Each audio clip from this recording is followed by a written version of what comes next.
नमस्कार, ये आकाशवाणी पटना है। अब आप खालिद रशीद से प्रादेशिक समाचार सुनिए। पहले मुख्य समाचार। विधान परिषद की आचार समिति ने राजद एमएलसी सुनील कुमार सिंह की सदस्यता समाप्त किए जाने की अनुशंसा की। विधानसभा में विपक्षी सदस्यों ने आज जमकर किया हंगामा।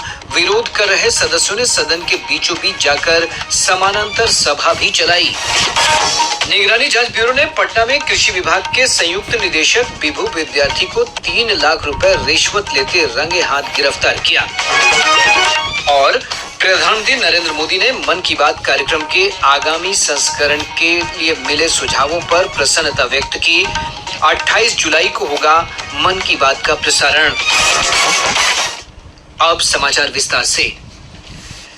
विधान परिषद की आचार समिति ने राजद के विधान पार्षद सुनील कुमार सिंह की सदस्यता समाप्त किए जाने की अनुशंसा की है। समिति के अध्यक्ष रामबचन राय ने इस संबंध में प्रतिवेदन आज सदन के पटल पर रखा। एमएलसी पर मुख्यमंत्री के हाव भाव की नकल कर खिल्ली उड़ाने का आरोप लगा है। आचार समिति के प्रतिवेदन में कहा गया है कि समिति यह मानती है कि सुनील कुमार सिंह ने सदन में अपने असंसदीय आचरण और अमर्यादित व्यवहार से सदन के सदस्य बने रहने की पात्रता खो दी है। इधर एमएलसी सुनील कुमार सिंह ने कहा है कि यह उनके खिलाफ साजिश है। चाहे क्या है इसको अभी जाकर हम लोग अध्ययन करेंगे, क्योंकि षड्यंत्रकारियों द्वारा लगभग 1 महीना इसमें मेहनत किया गया है कि किस तरह से गरीबों का आवाज सदन में नहीं उठे, किस तरह से किसानों का आवाज सदन में नहीं उठे, किस तरह से अल्पसंख्यकों की आवाज सदन में नहीं उठे, किस तरह से बेरोजगारों की आवाज सदन में नहीं उठे। तो ये षड्यंत्रकारी लोग काफी दिनों से लगे हुए थे और सभी लोग जानते हैं कि ये जो प्रतिवेदन प्रस्तुत किया गया है, जिस पर कल चर्चा होगा, हम व्यापक रूप से कल आप लोगों को बयान देंगे। विधानसभा के मानसून सत्र के तीसरे दिन की कार्यवाही भी विपक्षी दलों के हंगामे के कारण प्रभावित रही है। राजद, कांग्रेस और वाम दलों के सदस्यों ने अपराध, भ्रष्टाचार, युवा कांग्रेस के कार्यकर्ताओं पर पटना में हुए लाठीचार्ज और अन्य मुद्दों को लेकर आज सदन के बाहर और भीतर जमकर हंगामा किया। सदन की कार्यवाही शुरू होते ही विपक्षी सदस्य सदन के बीचों बीच आकर सरकार के खिलाफ नारेबाजी करने लगे। काफी देर नारेबाजी के बाद महागठबंधन के सदस्य सदन के बीचों बीच बैठ गए और समानांतर सभा चलाई। इस दौरान सीपीआई माले के महबूब आलम ने कुर्सी पर बैठकर समानांतर सदन का संचालन भी किया। विधानसभा अध्यक्ष नंदकिशोर यादव ने हंगामा कर रहे सदस्यों को बार बार शांत कराने का प्रयास किया और कार्रवाई की चेतावनी भी दी, जिसका कोई असर नहीं हुआ। हंगामे के कारण सदन की कार्यवाही बाधित रही। हालांकि अध्यक्ष ने भोजन अवकाश से पहले प्रश्नकाल, शून्यकाल और अन्य विधायी कार्य हंगामे के बीच ही संपन्न कराए। भोजन अवकाश के बाद सदन की कार्यवाही प्रथम अनुपूरक बजट पर चर्चा के साथ शुरू हुई। विपक्षी दलों के सदस्यों ने फिर से सदन के बीचों बीच आकर हंगामा शुरू कर दिया। कार्यवाही फिर स्थगित हो गई। अपराह्न 4:50 पर शुरू हुई सदन की कार्यवाही के दौरान अनुपूरक बजट समेत अन्य महत्वपूर्ण विधेयक पारित किए गए। राज्य के सकल घरेलू उत्पाद में वित्तीय वर्ष 2022-23 में वर्ष 21-22 की तुलना में 15.55% की वृद्धि दर्ज की गई है। वहीं इसी अवधि में राज्य का राजकोषीय घाटा बढ़कर 11,288 करोड़ रुपए से अधिक हो गया है। भारत के नियंत्रक एवं महालेखा परीक्षक की बिहार विधानमंडल के समक्ष प्रस्तुत वार्षिक लेखा परीक्षण रिपोर्ट में ये तथ्य सामने आए हैं। रिपोर्ट के अनुसार राज्य की देनदारियों में भी वर्ष 2021-22 की तुलना में 2022-23 में 7.83% की वृद्धि हुई है। रिपोर्ट में यह भी स्पष्ट किया गया है कि केंद्रीय करों और शुल्कों में राज्य की हिस्सेदारी में 4.55% और कर राजस्व में 26.29% हिस्सेदारी बढ़ी है। इसके साथ ही केंद्र सरकार द्वारा राज्य को मिलने वाले अनुदान सहायता में भी 1.47% की वृद्धि हुई है। कृषि मंत्री मंगल पांडे ने कहा है कि चालू वित्त वर्ष के दौरान राज्य में 10 लाख नए किसान क्रेडिट कार्ड जारी किए जाएंगे। विधानसभा में आज भाजपा के विजय कुमार खेमका के एक प्रश्न के जवाब में कृषि मंत्री ने कहा कि राज्य में अभी 40 लाख किसानों के पास किसान क्रेडिट कार्ड है। श्री पांडे ने कहा कि राज्य स्तरीय बैंकर्स कमेटी की बैठक में बैंकों को किसान क्रेडिट कार्ड जारी करने के लिए कहा गया है। राष्ट्रपति द्रौपदी मुर्मू ने आज राष्ट्रपति पद पर अपने 2 वर्ष पूरे होने पर नई दिल्ली के राष्ट्रपति भवन स्थित डॉक्टर राजेंद्र प्रसाद केंद्रीय विद्यालय के 9वीं कक्षा के छात्रों को पढ़ाया। छात्रों के साथ बातचीत के दौरान उन्होंने आधुनिक दौर की विभिन्न समस्याओं के बारे में चर्चा की। राष्ट्रपति ने छात्रों से लोगों को इन समस्याओं के बारे में आगाह करने और इस दुनिया को एक बेहतर जगह बनाने में योगदान देने के लिए भी कहा है। हम जो कभी कभी ऐसे देखा जाता है कि जागरूकता नहीं होने के कारण टैप को भी खोल देते हैं, खोल के छोड़ देते हैं, तो पानी वेस्ट होता है। कभी कभी हम इतने जरूरत से ज्यादा नहाने के टाइम शावर खोल दो, जरूरत से ज्यादा नहा लो, जरूरत से ज्यादा पानी को हम बर्बाद करते हैं। और कभी कभी हम पीने का पानी में भी हाथ धो लेते हैं, कभी कभी पीने का पानी में हम बर्तन साफ कर लेते हैं, तो फिर वो पीने का पानी पीने में ही यूज होना चाहिए। प्रधानमंत्री नरेंद्र मोदी ने मन की बात कार्यक्रम के आगामी संस्करण के लिए मिले सुझावों पर प्रसन्नता व्यक्त की है। यह कार्यक्रम इस महीने की 28 तारीख को प्रसारित होने वाला है। एक सोशल मीडिया पोस्ट में श्री मोदी ने कहा कि उन्हें आगामी मन की बात कार्यक्रम के लिए कई सुझाव मिल रहे हैं। श्री मोदी ने कहा कि उन्हें यह देखकर खुशी हो रही है कि कई युवा विशेष रूप से समाज को बदलने के उद्देश्य से सामूहिक प्रयासों पर प्रकाश डाल रहे हैं।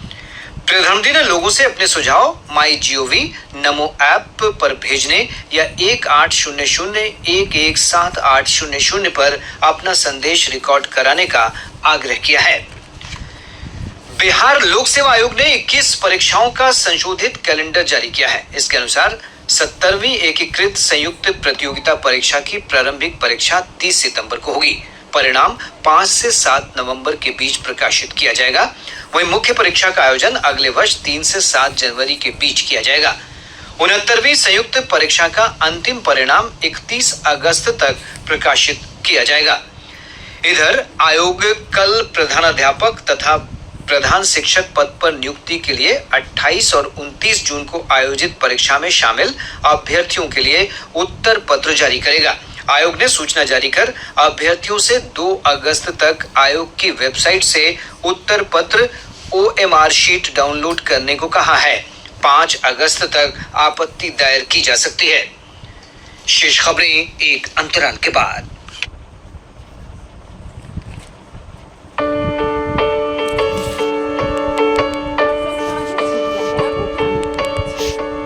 इस साल 29 जुलाई से 3 अगस्त तक भारत के सर्वोच्च न्यायालय ने लोक अदालत का आयोजन किया है। इस साल सर्वोच्च न्यायालय अपने 75वें वर्ष की वर्षगांठ पर इस स्पेशल लोक अदालत का आयोजन करते हुए ये ध्यान में हमने रखा है कि सुप्रीम कोर्ट में काफ़ी मामले नागरिकों के लंबित हैं और मैं आप सब से गुजारिश करता हूँ, लिटिगेंट्स से गुजारिश करता हूँ, वकीलों से, एडवोकेट्स ऑन रिकॉर्ड से कि इस लोक अदालत में आप हिस्सा लें ताकि ये सारे जो मामले हैं इनमें जहाँ हम कर सकें इनका हम निवारण कर लें और शीघ्र लोगों को न्याय पहुँचाएं।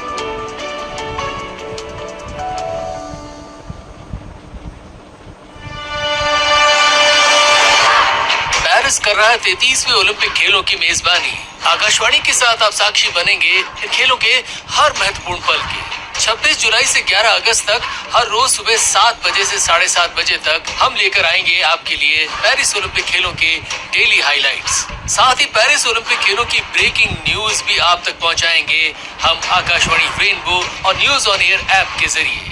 पेरिस ओलंपिक खेलों के हर लम्हे का साक्षी बनिए आकाशवाणी के साथ। आकाशवाणी खेलों की वाणी।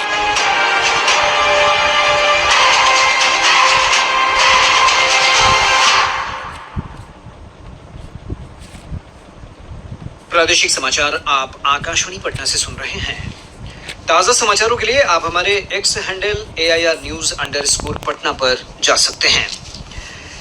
निगरानी जांच ब्यूरो ने पटना के मीठापुर स्थित कृषि विभाग के कार्यालय से विभाग के संयुक्त निदेशक विभू विद्यार्थी को 3 लाख रुपए रिश्वत लेते रंगे हाथ गिरफ्तार कर लिया है।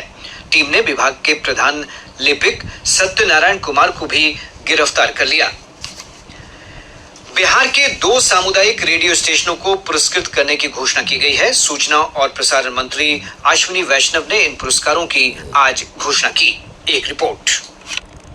सूचना और प्रसारण मंत्रालय की ओर से दिए जाने वाले वार्षिक पुरस्कारों के लिए इस बार बिहार के 2 सामुदायिक रेडियो स्टेशन का चयन किया गया है। विषय आधारित श्रेणी में टेक सखी कार्यक्रम के लिए सारण छपरा जिले के रेडियो मयूर को प्रथम पुरस्कार दिया जाएगा। वहीं स्थानीय संस्कृति को बढ़ावा देने के लिए तीसरा पुरस्कार भागलपुर के रेडियो एक्टिव सामुदायिक रेडियो को दिया जाएगा। यह पुरस्कार अंग प्रदेश की अद्भुत धरोहर कार्यक्रम के लिए दिया जाएगा। रेडियो मयूर के संचालक और प्रसारणकर्ता अभिषेक अरुण ने आकाशवाणी से बातचीत में कहा कि यह पुरस्कार छपरा और आसपास के उनके श्रोताओं को समर्पित है। उन्होंने टेक सखी के बारे में बताया कि यह महिलाओं के बीच कई प्रकार के वित्तीय जागरूकता कार्यक्रम चलाता है। हम लोगों ने समुदाय के ही बीच से नए लड़के लड़कियों को हम लोगों ने स्टेशन में बुलाया, उनको हम लोगों ने ट्रेन किया, उनके द्वारा प्रोग्रामिंग की। हम लोग आउटरीच एक्टिविटी वगैरह लोगों के बीच में जा के कई सारे प्रोग्राम्स हम लोग करते थे। उसी कड़ी में एक प्रोग्राम हम लोगों ने शुरू किया टेक सखी, जो कि महिलाओं के बीच में जो सोशल मीडिया फ्रॉड होता है, बैंकिंग फ्रॉड होता है, डिजिटल फ्रॉड होता है, इसके खिलाफ एक जागरूकता कार्यक्रम हम लोगों ने बनाना शुरू किया। और ये कार्यक्रम बहुत ज्यादा सफल हुआ और लगभग 400 से ज्यादा लड़कियां, महिलाएं इसमें शामिल होके वो लोग जागरूक हुई और उन्हें बहुत ज्यादा फायदा मिला। अभिषेक ने बताया कि शिक्षा और स्वास्थ्य के विषय में उनका सामुदायिक रेडियो अधिक प्रसारण करता है। रेडियो पे हम लोग रेडियो मयूर की अगर हम लोग बात करें तो हम लोग ज्यादातर स्वास्थ्य और शिक्षा को आधार बना के ही ज्यादातर कार्यक्रम हम लोग करने की कोशिश करते हैं, क्योंकि जो यूनेस्को का जो SDG गोल्स होते हैं उसमें से हम लोगों ने ये 2 गोल्स को चुन के, यानी कि हेल्थ और क्वालिटी एजुकेशन को हम लोगों ने चुन के इस पे प्रोग्रामिंग बनाने का फैसला किया था शुरू में ही, और वो कोशिश अब भी जारी है। हम लोग ज्यादातर फोकस करते हैं कि हमारे आसपास के जो कम्युनिटी है वहाँ के लोग हमारे प्रोग्राम में शामिल हों। प्रथम पुरस्कार के रूप में 1 लाख और तीसरे पुरस्कार के रूप में 50,000 रुपए की नगद राशि की दी जाती है। आकाशवाणी समाचार के लिए कामिनी ठाकुर। राज्य के उत्तर पश्चिम और दक्षिण पश्चिम भागों में बारिश के कारण गंडक, बूढ़ी गंडक, बागमती, कोसी और अधवारा समूह की नदियों के जलस्तर में विभिन्न स्थानों पर वृद्धि दर्ज की गई है। केंद्रीय जल आयोग से प्राप्त जानकारी के अनुसार गंडक नदी का जलस्तर पश्चिम चंपारण के चटिया में बढ़ रहा है। वहीं नदी का जलस्तर गोपालगंज के डुमरिया घाट में खतरे के निशान से लगभग 30 सेंटीमीटर ऊपर बना हुआ है। बागमती नदी के जलस्तर में मुजफ्फरपुर के बेनीबाद में वृद्धि दर्ज की गई है। यहाँ नदी का जलस्तर खतरे के निशान से करीब आधा मीटर ऊपर दर्ज किया गया। मौसम विभाग ने आज और कल नवादा, नालंदा, गया, औरंगाबाद, रोहतास, कैमूर, बक्सर और सीवान समेत राज्य के उत्तर पश्चिम, दक्षिण पश्चिम और दक्षिण मध्य भागों में अनेक स्थानों पर वज्रपात की चेतावनी जारी की है। इधर विभाग से प्राप्त जानकारी के अनुसार राज्य के अधिकतर भागों में अगले 4 दिनों तक हल्की से मध्यम वर्षा हो सकती है। मौसम विज्ञान केंद्र पटना की वैज्ञानिक ने बताया कि अगले 2 दिनों के दौरान प्रदेश के अधिकांश भागों के तापमान में विशेष परिवर्तन नहीं होगा। अगले 48 घंटों के दौरान मौसम में कोई विशेष परिवर्तन की संभावना नहीं है। अगले 24 घंटों के दौरान दक्षिण पश्चिम एवं दक्षिण मध्य के 1 या 2 स्थानों पर गरज एवं चमक के साथ हल्के से मध्यम स्तर की वर्षा होने की संभावना है। नवादा के तौसीफ रसूल ने जॉर्डन में आयोजित 18वीं जूनियर एशियन पुरुष हैंडबॉल चैंपियनशिप के फाइनल मुकाबले में बेहतरीन प्रदर्शन कर मैन ऑफ द मैच का खिताब जीत लिया। फाइनल मुकाबले में भारत ने हांगकांग को पराजित किया। सहरसा जिले के महेशी प्रखंड के मनोवर गांव में पोखर में नहाने के दौरान डूबने से 3 बच्चियों की मौत हो गई। और अब अंत में मुख्य समाचार एक बार फिर। विधान परिषद की आचार समिति ने राजद MLC सुनील सिंह की सदस्यता समाप्त किए जाने की अनुशंसा की। विधानसभा में विपक्षी सदस्यों ने आज जमकर किया हंगामा। विरोध कर रहे सदस्यों ने सदन के बीचों बीच जाकर समानांतर सभा भी चलाई। निगरानी जांच ब्यूरो ने पटना में कृषि विभाग के संयुक्त निदेशक बिभू विद्यार्थी को 3 लाख रुपए रिश्वत लेते रंगे हाथ गिरफ्तार किया।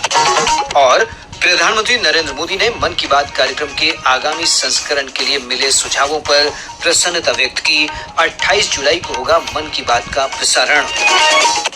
इसके साथ ही आकाशवाणी पटना से प्रसारित प्रादेशिक समाचार का ये अंक समाप्त हुआ।